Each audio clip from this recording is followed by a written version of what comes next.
Let's talk about CREDIT.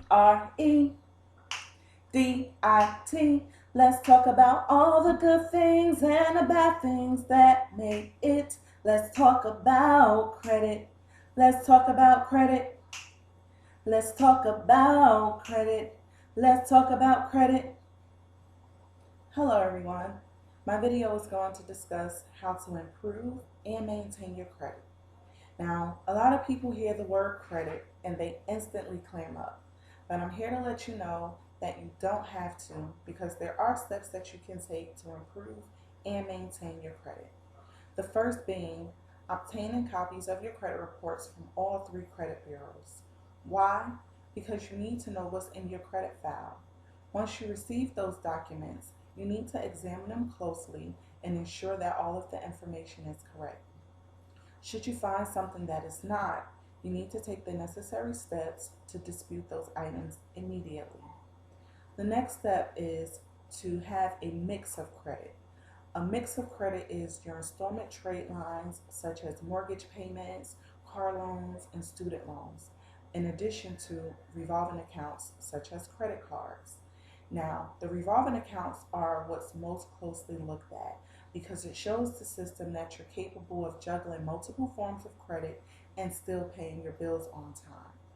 Your installment trade lines are fixed amounts, and they account for about 30% of your credit score, your FICO score, but they're not as closely looked at as your revolving accounts because they're fixed, meaning that the amount is predictable, it's the same each month, and most of the time your payments are due on the same day of each month.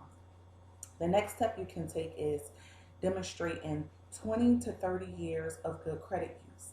Now, for a 20-year-old, a 30-year-old, or 40-year-old even, that may not be possible. So the most important thing that people within that age range could do is just start demonstrating an excellent payment history so that by the time they do reach 50 or 60, 70 years of age, they will have demonstrated 20 to 30 years of good credit use. Bringing us to our next step, and that's not having any late payments for at least 7 years. Now, with life, we know that that may be hard at times because you can go through circumstances that you didn't plan, but that's where saving wisely and spending wisely comes into play.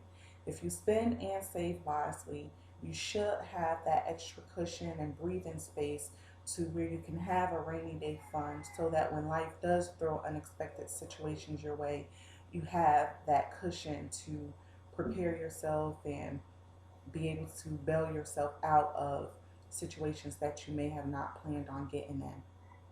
The next thing to take into account is your inquiries. There are two types of inquiries rather, hard and soft. Hard inquiries are what impact your credit score.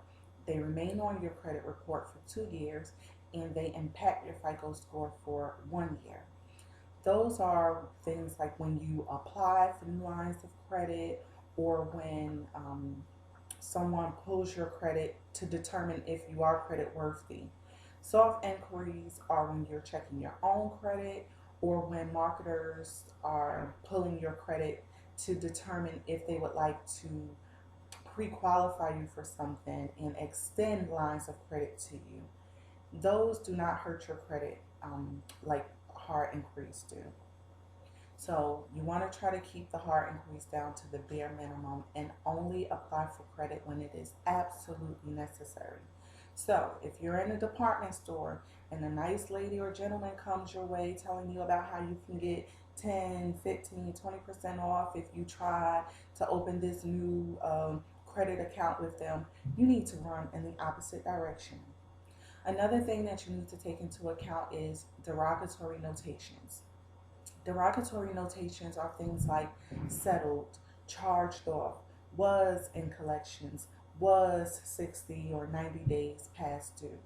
People believe that once they bring their accounts current, that the derogatory notations will just fall off. However, that is untrue. Derogatory notations can stay on your credit for up to 7 years, and things more severe like bankruptcy can stay on your credit for up to 10 years.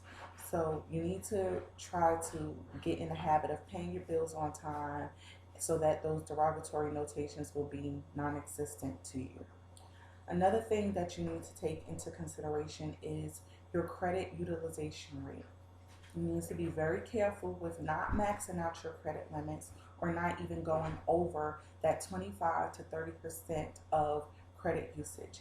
Now, the credit utilization rate is basically the amount used versus the amount available. Once again, you need to try to keep that anywhere between 25 to 30%. So, if you have a credit card limit of $300, keeping it anywhere between $80 to $100 will keep you in that safe zone. And you should be able to make those monthly payments in full, or at least strive to make that month the minimum payment on time. So, let's recap. You need to use your credit wisely. You need to be aware of what is on your credit file and take the necessary steps to dispute anything that is potentially unverifiable, inaccurate, or outdated. You need to demonstrate good payment history for at least 7 years so that you can reach that benchmark of 20 to 30 years of good credit use once you age out. You also need to be aware of your inquiries, keep those down to a bare minimum, and you also need to keep your credit utilization rate to a minimum of about 25 to 30% max. I hope that this helps you. And if you are one of those people that have a perfect score or fall within that range of 760 to 850, keep doing what you're doing, and please share the wealth, share the knowledge. I hope that this helps. Have a great day.